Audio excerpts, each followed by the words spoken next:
Hello दोस्तों, आज हम बात करने वाले हैं हमारे देश के एक सबसे बेहतरीन स्मारक जिसे दुनिया के 7 अजूबों में से शामिल किया गया है। आप बिल्कुल सही समझे हैं, हम लोग बात करने वाले हैं ताजमहल की। क्या थी इसकी बनावट, क्या था इसका बनाने का कारण और किस प्रकार की परिस्थितियों में हुआ इसका निर्माण, जानेंगे हम इस सभी को विस्तार से। मैं जयेश चौधरी आप सभी का स्वागत करता हूं आपके अपने परिवार अध्ययन सेंटर में। तो चलिए दोस्तों, आज हम बात करेंगे ताजमहल की। सबसे पहले हमें ये जान लेना होगा कि ताजमहल की स्थिति कहाँ है। तो ताजमहल हमारे देश के उत्तर प्रदेश राज्य के आगरा जिले में यमुना नदी के दाएं तट पर मौजूद है। यह यमुना नदी पर इसलिए है क्योंकि आगरा शहर यहाँ मौजूद था और आगरा शाहजहां के समय की राजधानी रही है। शाहजहां एक मुगल बादशाह था जो 5वें नंबर का एक मुगल बादशाह रहा। हम विस्तार से सारी बातों को करेंगे। तो सबसे पहले ये समझ लेना चाहिए कि 42 एकड़ में फैला ये सफेद मार्बल का बना स्ट्रक्चर ताजमहल है। मकबरा मकबरा क्या होता है दोस्तों? तो मकबरा जब किसी की कब्र पर उस व्यक्ति की याद में बनाया गया एक महल होता है, इसी को हम मकबरा कहते हैं। तो शाहजहां ने अपनी एक सबसे प्रिय पत्नी मुमताज़ के लिए इस ताजमहल का निर्माण करवाया था। अब सवाल ये आता है कि सबसे प्रिय पत्नी मुमताज़ के लिए बनवाया था तो शाहजहां की कुल कितनी पत्नियां थी? तो शाहजहां की कुल 5 पत्नियां थी।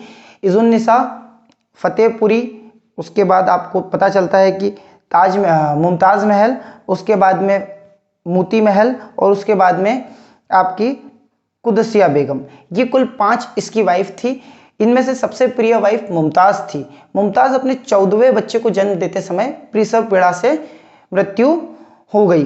उसके बाद में शाहजहां ने अपनी सबसे प्रिय पत्नी मुमताज़ की याद में उसकी कब्र पर एक महल बनाया जिसको जाकर के हम लोग मकबरे के नाम से यानी कि ताजमहल के नाम से जानते हैं।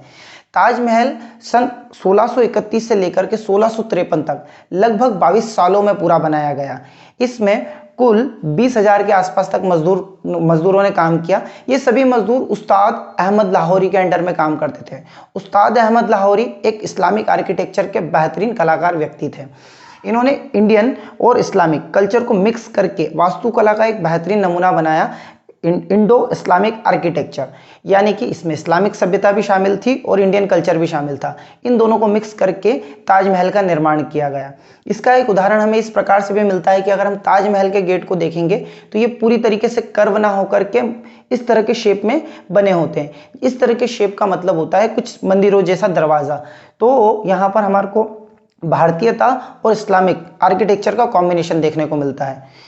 अगर हम लोग बात करते हैं इसके सांस्कृतिक और आर्थिक दृष्टिकोण की कि सांस्कृतिक एवं आर्थिक दृष्टिकोण से कितना महत्वपूर्ण है, तो सांस्कृतिक दृष्टिकोण से ये हमारे लिए इसलिए इतना ज़्यादा महत्वपूर्ण होता है कि मुगलों ने भारत की राजधानी दिल्ली वाले क्षेत्र पर लगभग 400 से 500 सालों तक राज किया। जब कोई राजा या सल्तनत इतने सालों तक किसी क्षेत्र पर राज करती है तो उसकी संस्कृति मूल लोगों की संस्कृति के साथ मिक्स हो जाती है।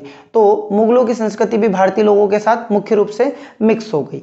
इसी के बाद में इसका हमारे को ताजमहल, लाल किला और भी कई अलग अलग आर्किटेक्चर देखने को मिलते हैं। अगर हम समझते हैं तो ये इतना ज़्यादा सांस्कृतिक महत्वपूर्ण हो जाता है कि भारत की तरफ से यूनेस्को की वर्ल्ड हेरिटेज साइट में भी इसे शामिल किया गया है, यानी कि विश्व विरासत स्थल में, कि पुरखों से मिली विरासत के रूप में ये एक भारत की प्रमुख स्थल हो जाता है। अगर हम बात करते हैं आर्थिक दृष्टिकोण से ये कितना महत्वपूर्ण है, तो लगभग हर साल यहाँ पर 60 से 70 लाख तक सैलानी आते हैं जो कि देश की अर्थव्यवस्था यानी इकोनॉमी में एक बहुत बड़ी भूमिका अदा करते हैं।